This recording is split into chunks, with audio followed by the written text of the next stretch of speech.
Good morning po mga ka-farm. Panibagong araw, panibagong property na naman. May bibisitahin po tayo ngayon mga ka-farm na beachfront po ulit. Kalapit lang po ng vlog natin, nakaka-post lamang po. At ito pong property na to ay may sukat na 1,000 square meter lang po. Dito lang po yan sa kabayan ng Calawag mga ka-farm. Kung makikita nyo po, ito po ang simula ng property. Dito. Ito po yung mismong muhon, papunta po pa ganun mga ka-farm. Padiretso po yan mga ka-farm. Bali parang ang itsura po nito ay rectangle. Pahaba po yan mga ka-farm. Tapos ito po yung beachfront mga ka-farm. Yan po yung shoreline mga ka-farm. Ang frontage naman po na itong property na to ay may 30 meters lang po. Ito po. Punta po natin yung kabilang dulo.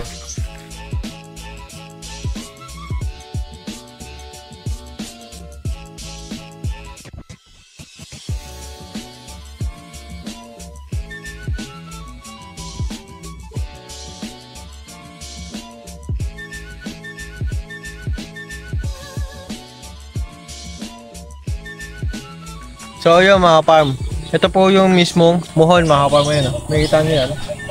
May pasak na po na yan. Sa diretso po yun, papunta pa ganun mga farm. Papunta na po yan, diretso na yan sa dulo ng property. Tapos yung dulo po niyan ay meron na rin pong sukat mga farm. Kumbaga itong property na ito ay napasukatan na po talaga. So yun mga farm, patungkol naman tayo sa mga tanim ng property. Bale yung tanim ng property na to ay may 30 kapuno na lang po ng niyog. At 30 kapuno na lang din po ng saging. Yung saging naman dito ay namumunga na po. Mababa lamang din po. Isipin nyo mga ka-farm, mababa lang. Mapipitas nyo na po yung bunga ng saging mga ka-farm. Tsaka lahat ng puno dito may kababaan pa po. Gaya po ng buko. Mababa pa ho yan. Gaya nito mga ka-farm. Tignan nyo ho yan. Yung mga puno na yan. Namumunga na po pero ang bababa pa rin. Ito rin po isa pa. Mga ka-farm. Ano nakikita nyo mga ka-farm. Halos sabot na lang kamay ko mga ka-farm. Ba? Kaya sa mga buyer natin dyan na gusto mabili yung property, tumawag lang po kayo sa number na may kita po ninyo sa inyong screen.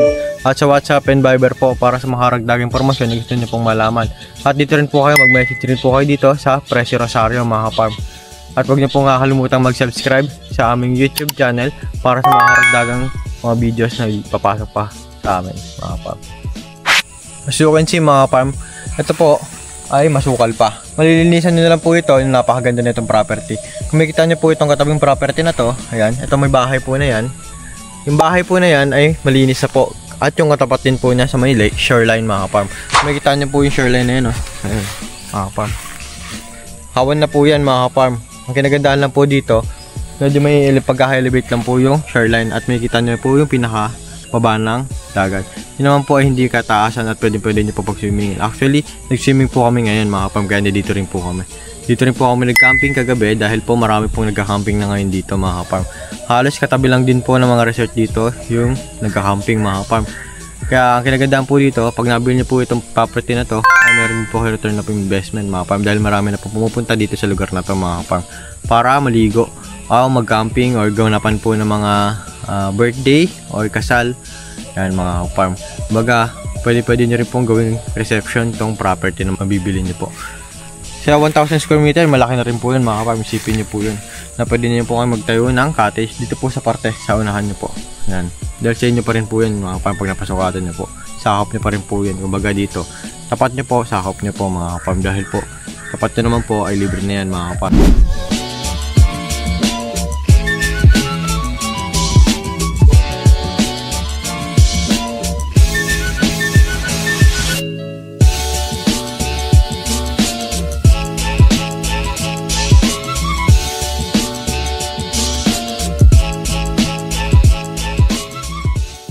So yun mga farm, napakaganda na itong tubig dito mga farm.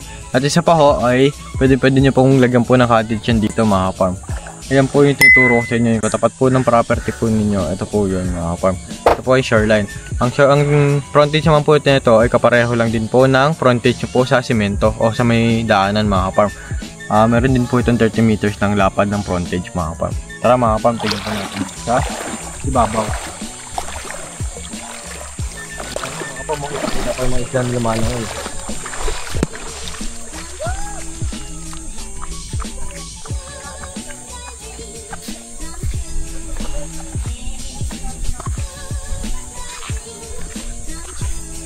So ayan mga ka-farm, Ito po yung tapat ninyo. Ayan. Ayan po yung tapat ng property ninyo. Kung naharap naman po nyo dito, ganyan po makikita yung view. Araw-araw. Napakaganda mga ka-farm. Yung nga lang po ay low tide lang po sa ngayon mga ka-farm. Pero sa gabi naman po o sa hapon, tumataas naman po. O may times din naman po tumataas kahit umaga po mga ka-farm. So ayun mga kapam, patungkol naman po tayo sa titulo mga kapam. Bali ang titulo po nito ay TCT na po. Ready to transfer na rin po itong ang titulo nito mga kapam sa makakabiling buyer po. At updated po ang land tax at meron din po lot plan mga kapam. Paparelocate nyo na lang po pag nabili po ninyo mga kapam. Kaya sa mga interested buyer natin dyan, tumawag na po kayo sa number na makikita nyo po sa inyo screen na mga kapam. At isa pa ho mga kapam, bigyan ko lang din po pala sa iyo bago ko makalimutan. Sa travel time po dito, papunta po sa bayan hanggang dito po ay meron po itong 45 minutes mga farm. Tatapatin ko po kayo, 45 minutes po yan mga farm. Ang daanan naman po ay 50-50 or 70-30. 70% cemented road at 30% rough road mga farm. Yung pagka rough road naman po niya ay meron na pong tambak. Kaya hindi na kayo mahirapan at hindi na rin mapuputik-putik ang inyong mga sasakyan o motor mga farm. Kaya muli mga farm, isang magandang umaga po sa ating lahat. God bless all po mga farm.